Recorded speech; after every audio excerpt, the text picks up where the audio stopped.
Louisville has a plan to make the city greener. Now, any other time this probably would be appreciated, but right now it's seen as unreasonable. Denver 7's Russell Haythorne spoke to Marshall fire victims hoping for an exemption.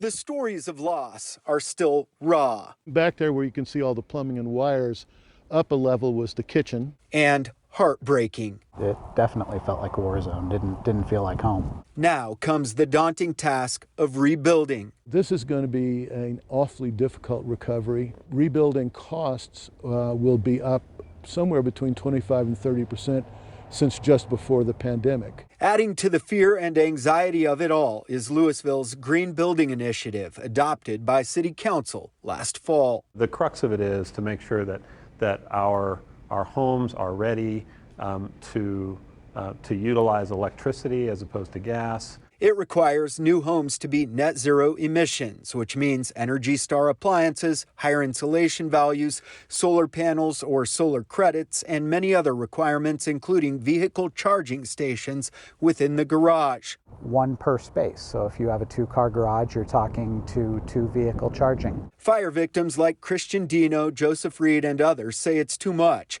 They say it was written for a handful of new homes being built by individuals with the means to build new homes. This was intended for the 5 or 6 homes that are being constructed in a year's time, not 600 people that are homeless. Grieving and suffering. Councilman Kyle Brown lost 200 homes in his ward and says the city understands. So we are absolutely listening to the concerns of the community. No one should have to choose between an energy efficient home and an affordable one. But Brown says the bigger issue is homeowners who were underinsured. Underinsurance is the single largest problem. If my home had been lost, I know we personally would have been hundreds of thousands of dollars uninsured. Both Dino and Reed believe they were underinsured. We're short $300,000 to $350,000. The minority outliers are those that are properly insured. Brown says the green codes will add about $20,000 to the overall cost of rebuilding.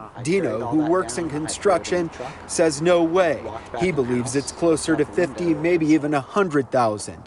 And he and others are asking the city to pause the program for fire victims. I think it's horribly insensitive for city government to believe that this is acceptable to be adding this amount of cost. Russell Haythorne, Denver 7.